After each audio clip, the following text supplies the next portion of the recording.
जय विज्ञान जय संविधान। नमस्कार, आप देख रहे हैं इतिहास का सच और मैं हूं आपके साथ एलके शर्मा नंदवंशी।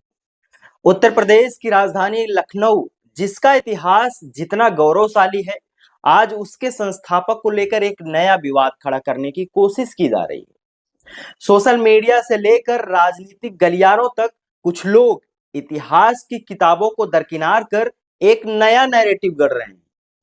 दावा किया जा रहा है कि लखनऊ के राजा महाराजा लाखन पासी नहीं बल्कि लाखन राजभर थे। आखिर अचानक इस इतिहास को बदलने की कोशिश क्यों हो रही है? क्या इसके पीछे कोई गहरी राजनीतिक साजिश है?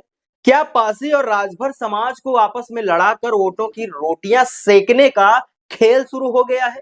आज हम इस इतिहास युद्ध का पूरा सच आपके सामने रखेंगे। स्मार्टफोन के इस दौर में इतिहास किताबों से निकलकर अब रील्स और कमेंट बॉक्स के अखाड़े में आ चुका है। पासी और राजभर समाज, जिसका इतिहास शौर्य, वीरता और स्वाभिमान का रहा है, आज उसी समाज के कुछ युवा सोशल मीडिया पर अपनी ऊर्जा को आपसी विवादों में झोंक रहे हैं। कोई इतिहास की नई व्याख्या कर रहा है तो कोई अपने ही भाइयों को नीचा दिखाने की होड़ में लगा हुआ है। लेकिन सवाल यह है कि क्या सोशल मीडिया पर एक दूसरे को हराने से इतिहास बदल जाएगा, या फिर यह सिर्फ कौमी ताकत को कमजोर करने की एक गहरी साजिश है? लखनऊ का वो टीला, जिसे कभी लाखन किला कहा जाता था, आज दो बड़े समाजों के बीच राजनीतिक खींचतान का केंद्र बनता जा रहा है। सदियों से संस्थापित इतिहास और अवध के लोकगीतों में साफ तौर पर दर्ज है कि 10वीं 11वीं शताब्दी में यहाँ महाराजा लाखन पासी का शासन हुआ करता था। लेकिन हाल के दिनों में कुछ राजनीतिक संगठनों और शरारती तत्वों द्वारा सोशल मीडिया पर इन्हें लाखन राजभर बताकर प्रचारित किया जा रहा है। इतिहासकारों का मानना है कि यह केवल एक ऐतिहासिक भ्रम नहीं बल्कि सोची समझी राजनीतिक चाल है। विशेषज्ञों के मुताबिक अवध क्षेत्र में पासी समाज का एक बड़ा वोट बैंक है, जबकि पूर्वांचल और अवध के कुछ हिस्सों में राजभर समाज की राजनीतिक ताकत तेजी से बढ़ रही है।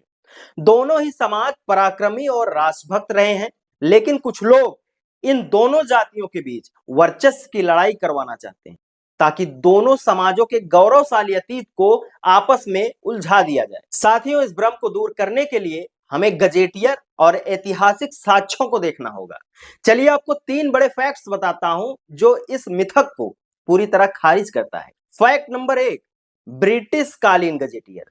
अंग्रेजों के जमाने में लिखे गए डिस्ट्रिक्ट गजेटियर ऑफ लखनऊ और अवध के ऐतिहासिक दस्तावेजों में स्पष्ट रूप से दर्ज है कि लखनऊ और उसके आसपास के क्षेत्रों जैसे बिजली पासी, सांतन पासी में पासी राजाओं का शासन हुआ करता था। इसमें लाखन पासी का नाम प्रमुखता से आता है। फैक्ट नंबर 2, ऐतिहासिक रूप से राजभर साम्राज्य का मुख्य केंद्र पूर्वांचल, बहराइच और आजमगढ़, वाराणसी की तरफ हुआ करता था, जबकि मध्य अवध, लखनऊ, उन्नाव, रायबरेली मुख्य रूप से पासी राजाओं का गढ़ हुआ करता था। फैक्ट नंबर 3, लोकगीत और सोहर के आधार पर अवध के गांवों में सैकड़ों सालों से गाए जाने वाले लोकगीतों में लाखन पासी के नाम का ही जिक्र मिलता है। लाखन राजभर का कोई ऐतिहासिक या लोक साहित्यिक प्रमाण इस क्षेत्र में नहीं है। साफ है कि महाराजा लाखन पासी को राजभर बताने की कोशिश सिर्फ और सिर्फ एक राजनीतिक स्टंट है, जिसका मकसद दो सगे भाइयों पासी और राजभर समाज को आपस में लड़ाने और उनके बीच दरार पैदा करना है। इतिहास गवाह है कि महाराजा सुहेलदेव और महाराजा लाखन पासी दोनों ने मिलकर विदेशी आक्रांताओं के खिलाफ लड़ाई लड़ी थी। दोनों का मकसद एक था, मातृभूमि की रक्षा करना, देश की रक्षा करना। आज राजनीति के लिए उनके इतिहास को आपस में लड़ाना उन महापुरुषों का अपमान है। हमारी आपसे यही अपील है कि सोशल मीडिया के अफवाहों और राजनीतिक साजिशों से बचें। महाराजा लाखन पासी अवध के गौरव थे और उनका इतिहास पूरी तरह स्पष्ट है। भारत का इतिहास सिर्फ महलों और बड़े राजवंशों का इतिहास नहीं है, बल्कि यह इतिहास उन वीर और पराक्रमी समाज के खून से लिखा गया है जिन्होंने देश और देश की रक्षा के लिए अपने प्राणों की आहुति दे दी। ऐसा ही एक महान और लड़ाका समाज है राजभर समाज। मध्यकाल में जब विदेशी आक्रांता भारत की संस्कृति और भारत की अस्मिता को नष्ट कर रहे थे, तब राजभर समाज के महापुरुषों ने ढाल बनकर देश की रक्षा की थी। आज हम आपको राजभर समाज के उन योद्धाओं और महापुरुषों से रूबरू कराएंगे जिन्होंने देश के लिए अपनी जान दांव पर लगा दिया। राजभर समाज के इतिहास के सबसे चमकते सितारे हैं महाराजा सुहेलदेव।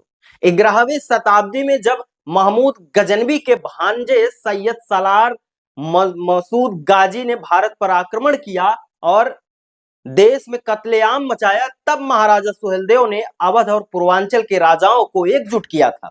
1033 ईस्वी में बहराइच का ऐतिहासिक युद्ध, जिसमें महाराजा सुहेलदेव की सेना ने सलार मसूद गाजी की विशाल सेना को न सिर्फ रोका बल्कि उनका पूरी तरह सफाया कर दिया।